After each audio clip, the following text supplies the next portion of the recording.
지난 3월 28일 우리가 버마로 알았던 미얀마에서 규모 7.7의 대지진이 일어났습니다. 미국의 지질조사국 그곳에서 내놓은 사상자 추산 보고서를 보면은 사망자 수가 10만 명이 넘을 가능성을 36%로 보았고, 또한 10,000명 내지 10만 명에 이를 가능성을 35%로 분석했다는 것인데, 다행히도 감사하게도 아직까지는 현재까지는 그 사망자 수가 훨씬 적은 것 같기는 하지만, 이 같은 대지진에 대한 이야기는 우리로 하여금 자연스레 지난 2004년 12월 9.0 9.0의 강진과 함께 최악의 쓰나미가 덮쳐서 22만 명이라고 하는 엄청난 숫자의 목숨을 앗아갔었던 인도네시아의 지진을 우리는 다시 한번 생각해 보게 됩니다. 그 지진에서 인도네시아 다음으로 가장 큰 피해를 입었던 말레이시아의 당시 총무 마하티르 모하마드는 그때 말하기를 쓰나미의 피해에 대해서 기자회견을 가지면서 이런 말을 남긴 적이 있습니다. 갑자기 해변의 바닷물이 뒤로 밀려나고 물고기들이 바닥에 드러나서 허우적거리고 있었습니다. 해변에 나와 있던 사람들은 뜻밖의 횡재에, 이 말을 주목해서 들으십시오. 뜻밖의 횡재에 즐거워하면서 그 물고기들을 그냥 거저 주워다가 그릇에 담기 시작했는데, 그러나 그 기쁨도 잠시뿐, 갑자기 수십 메타 높이의 쓰나미가 그들을 덮친 것입니다. 그러니까 사람들은 불과 10 minutes, just in 10 minutes, 불과 10여 분 뒤에 자신들에게 닥쳐올 그 엄청난 재앙도 알지 못한 채 현지에서 인생을 즐기고 있었고, 또한 갑자기 자신의 눈앞에 나타난 공짜 물고기, 웬 떡이냐 하면서 그들은 그 공짜 물고기에 몰두하느라고 정신을 차리지 못하고 있었다는 것인데, 그러나 잠시 후에 위험을 감지할 수 없었던 그들은 결국 죽음이라고 하는 참변을 당할 수밖에 없었던 이야기를 우리는 너무나도 잘 압니다. 이 같은 이야기는 우리 인간의 모든 그 생각과 앞날에 대한 우리의 꿈과 계획들이 정말 한순간에 모두가 다 날아갈 수도 있구나. That it could go away in a split second. 정말 한순간에 다 날아갈 수도 있다라고 하는 지극히도 연약한 우리의 인생이라는 사실과 함께 우리로 하여금 인생의 퓨처와 앞날에 대한 우리들의 생각과 계획에 대해서 정말 진지한 마음을 가지고 다시 한번 돌아보게 만드는 이야기라 여겨지는 것입니다. 그러나 여러분, 또 생각해 보면 이것이 바로 우리가 살아가는 인생 아닙니까? 이 일도 분명 우리의 인생 가운데서 일어났었고, 비록 우리는 아니었지만 그 아시아에 살던 나라에 엄청난 참변이 일어났던 것이고, 우리 주변에도 비일비재하게 그 같은 비슷한 일들은 오늘날에도 일어나고 있는 것 아닙니까? 어쩌면 그래서 유대인의 지혜책인 탈무드에서는 인생은 어둠과 같은 것이다. 인생은, 라이프는 darkness다. 아무것도 볼 수 없는 캄캄한 것이다. 어두운 밤과 같은 것이다. 이렇게 말하면서 인생은 그 누구도 앞을 전혀 볼 수가 없어서 그 어떤 일들이 일어날지 모르는 암흑과도 같은 삶으로 표현을 했는가 하면, 성경 말씀 잠언 27장에서는 우리에게 경고하기를 너희는 하루 동안에 무슨 일이 일어날는지 알 수 없으니 너희는 내일 일을 자랑하지 말아라. Do not boast about tomorrow. 우리에게는 있을지도 없을지도 모르는 내일에 대해서 자랑하지 말아라 하면서 경고를 하고 있는데, 또한 오늘 본문 말씀 14절 말씀에서도 보면은 여러분은 내일 일을 알지 못합니다. 여러분의 생명이 무엇입니까? 여러분은 잠깐 나타났다가 사라져버리는 안개의 미스트, 안개에 지나지 않습니다.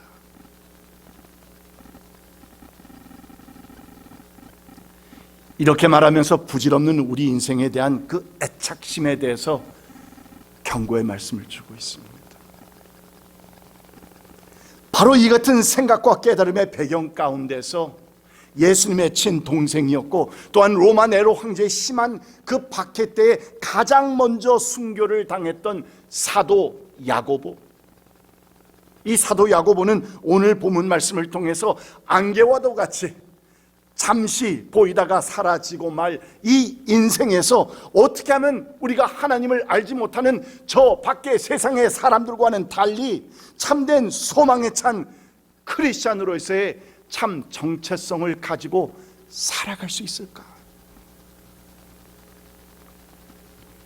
이 같은 진지하고도 현실적인 내용의 말씀을 가지고 우리에게 메시지를 던지고 있는 것입니다. 이 같은 사도 야고보의 결론적인 말씀을 먼저 보면은 그는 17절에서 이렇게 말합니다. Then anyone who knows the good he ought to do and doesn't do it, he sins. 그러므로 사람이 해야 할 선한 일이 무엇인지 알면서도 하지 않으면 그것은 그에게 뭐가 됩니다? 죄가 됩니다. 죄가 됩니다. 다시 말해서 선한 일이 무엇인지 알고 있으면서도 그것을 무시하고 행하지 않는다면 그것은 하나님 앞에서는 죄라는 지적을 하고 있는 것인데, 여러분, 죄는 크게 보면 두 종류가 있습니다. 그 첫째는 우리가 하지 말아야 할 것을 commit, 범하는 죄, 그것을 sin of commission이라고 말합니다. 하지 말아야 하는데 내가 범했어요. 영어로는 commit했다. 그래서 그것을 나운으로 명사로 얘기하면 commission, 그래서 sin of commission이 있고, 둘째는 우리가 마땅히 해야 할 일을 omit, 빠뜨리는 것, 행하지 않는 죄, sin of omission. 이 두 가지가 있는데 오늘 말씀에서 사도 베드로는 이 두 번째의 죄, 그러니까 하나님께서 기뻐하시고 또한 선한 일이 무엇인지 알면서도 행하지 않는 죄, sin of omission을 지적해서 말하고 있는 것입니다. 그렇다면은 궁금한 것이 도대체 뭘 우리가 아는데도 행하지 않는다고 하는 것인지, 좀 더 설명이 필요한 가운데서 우리가 이 말씀을 올바로 이해하기 위해서는 13절 말씀부터 보아야 합니다. 말씀을 봅니다. 오늘이나 내일 어느 도시에 가서 1년 동안 거기에서 지내며 장사하여 돈을 벌겠다 하는 사람들이여 들으십시오. 오늘이나 내일 내가 어느 도시에 가서 1년 동안 거기에서 이렇게 저렇게 해서 지내면서 장사하여서 돈을 벌겠다, 이렇게 말하는 사람들이여 들으십시오.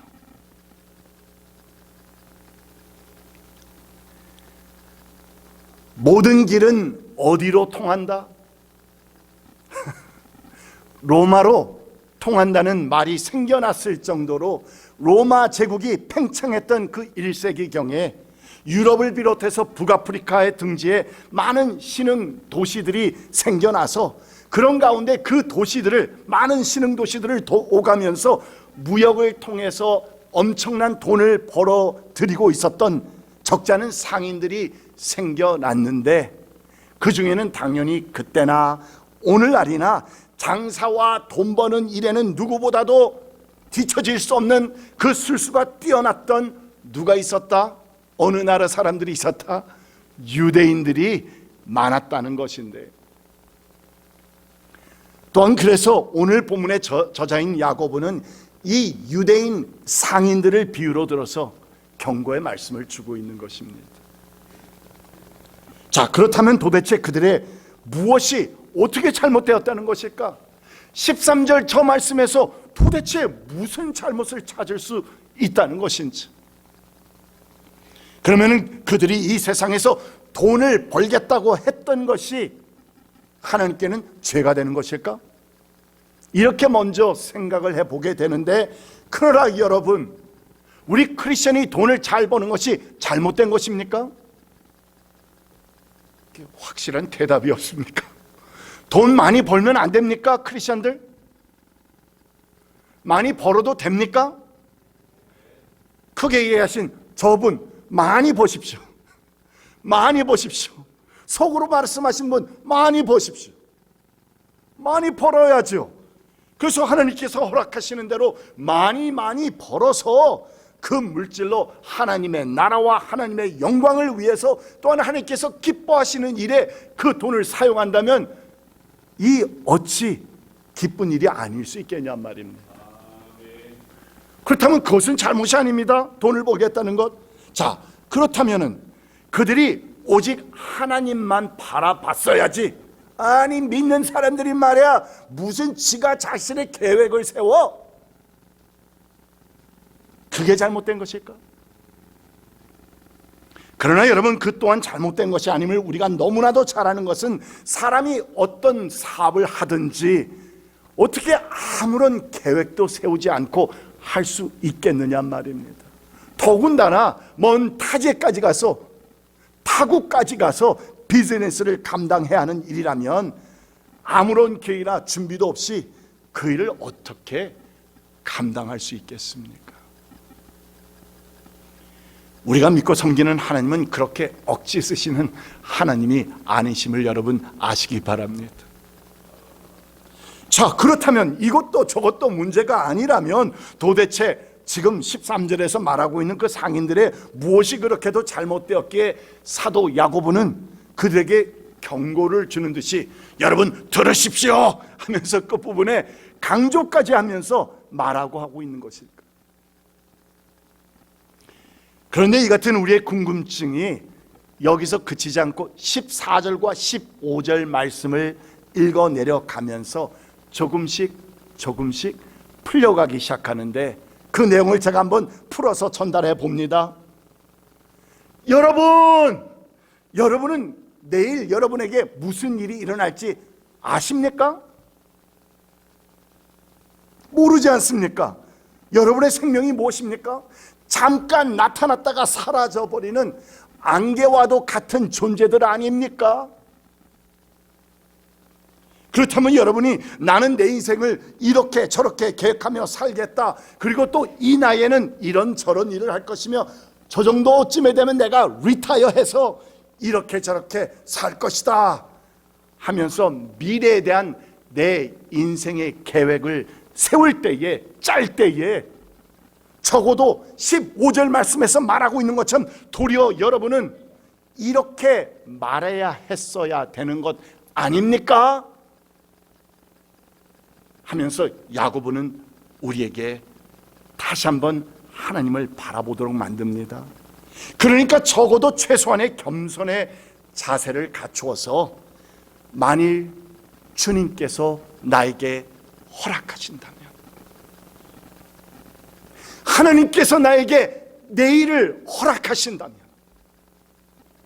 만약에 하나님께서 나에게 건강을 허락하신다면, 또 나에게 지혜를 허락하여 주시고 사람들을 붙여주셔서 나에게 이 모든 조건들을 허락해 주신다면, 그러면 나는 이렇게도 살기도 하고 또는 이것저것도 할 것입니다 하면서 우리의 인생을 주장하시는 하나님의, 창조주 하나님에 대한 참 겸손과 그 마음의 자세를 보이는 것이 마땅한 것 아니겠습니까?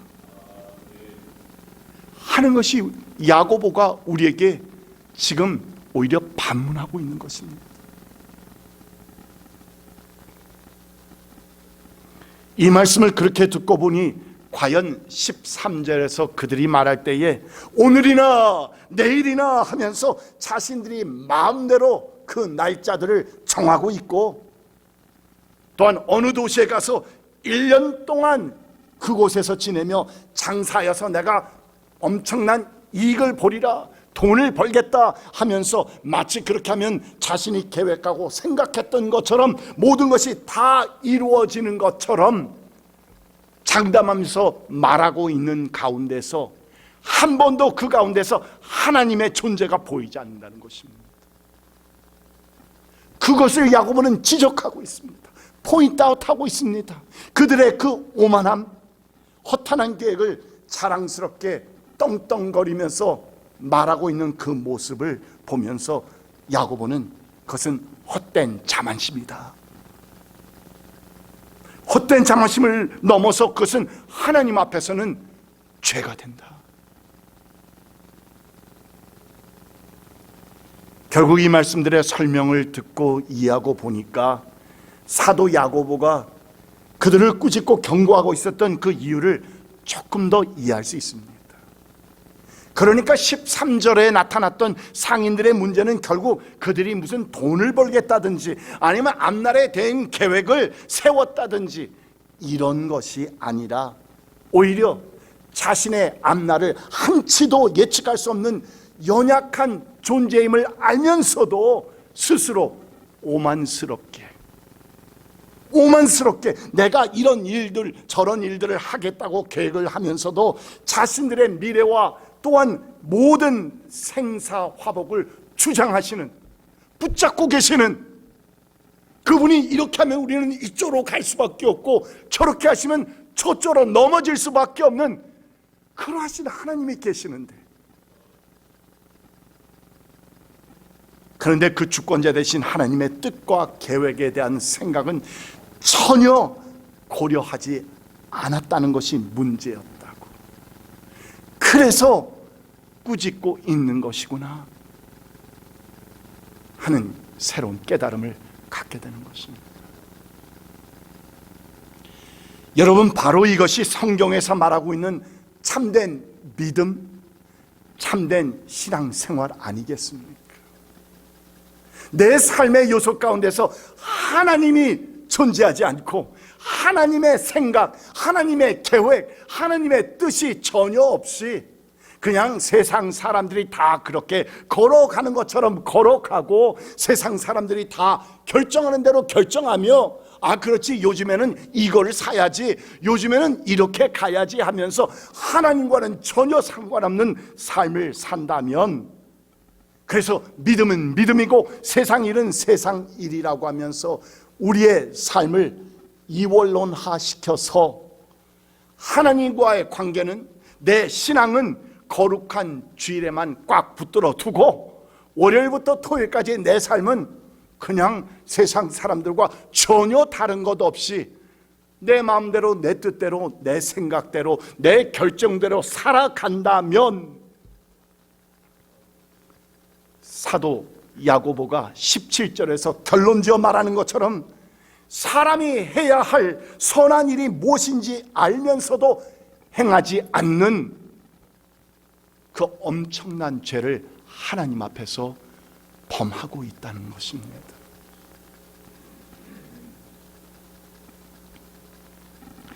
그러니까 17절에서 선한 일이 무엇인지 알면서도 행하지 않는 그 선한 일이라는 것이 이제 조금씩 머리에 들어옵니다.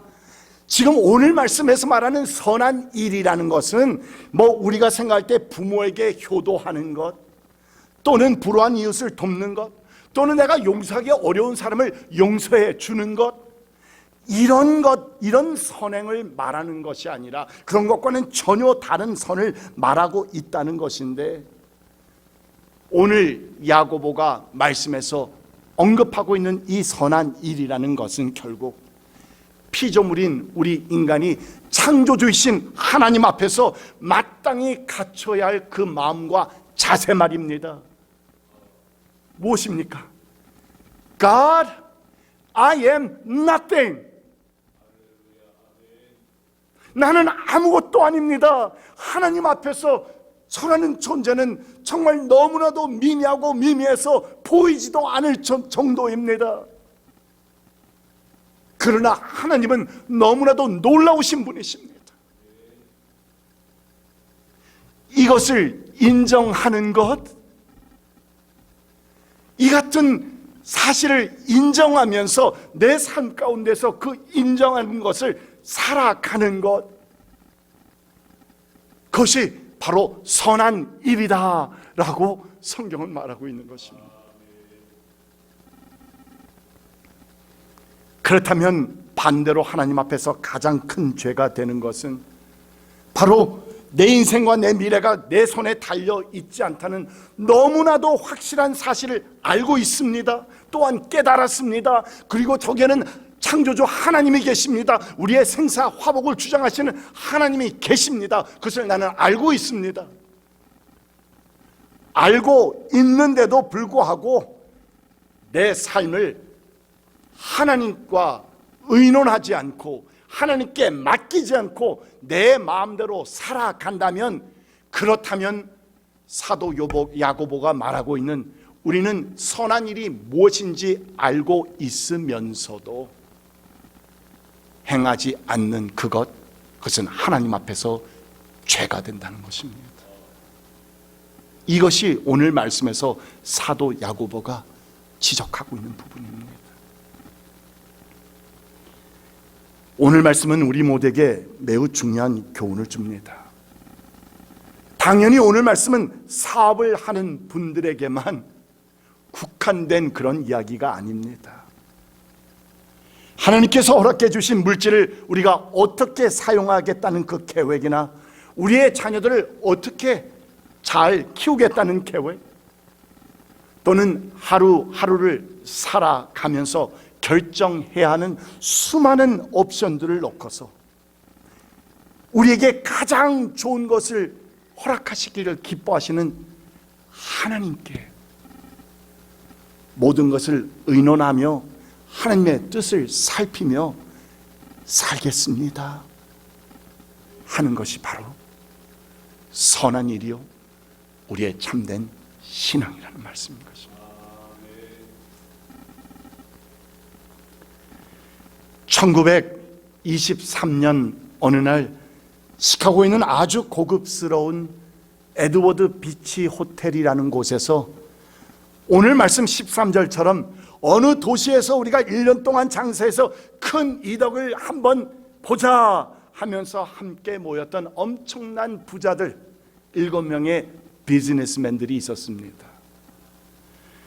그 사람들은 당시 미국의 최고 부자라고 일컬어지던 사람들이었는데 이 7사람의 재산을 다 합치면 미국이란 나라의 국고에 있는 돈보다 훨씬 더 많을 것이다 라는 추산까지 내었었는데, 그런데 흥미로운 것은 한 기자가 그날로 시작해서 딱 25년이 지난 1948년에 최고의 부와 명성을 자랑했던 그 사람들의 생애가 어떻게 되었을까 하면서 조사를 해서 발표한 적이 있었습니다. 첫 번째 사람은 강철회사 사장인 찰스 시원이었는데, 그는 25년 후에 한 푼도 없는 거지가 되어서 정말 그 안타까운 죽음을 맞이했다는 것을 알게 됩니다.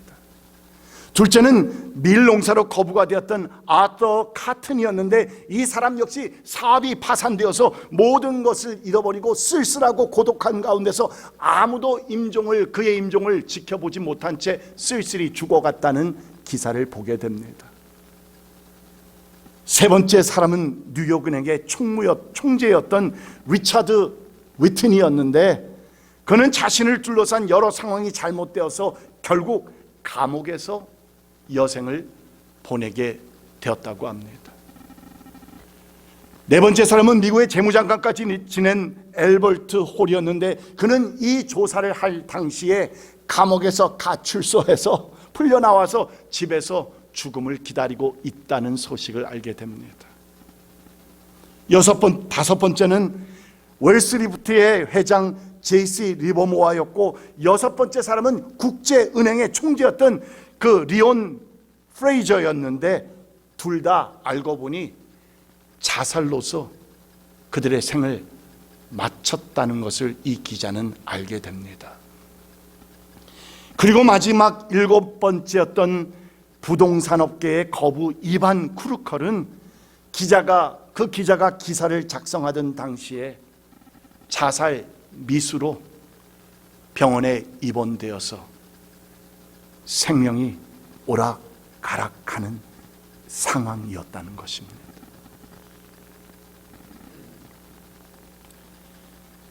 여러분, 이 같은 이 세상의 부와 명예 허물을 증명해 보여주는 듯한 이 이야기는 우리 모두로 하여금 정말 우리의 인생은 과연 무엇을 위해서 살아가는 것일까?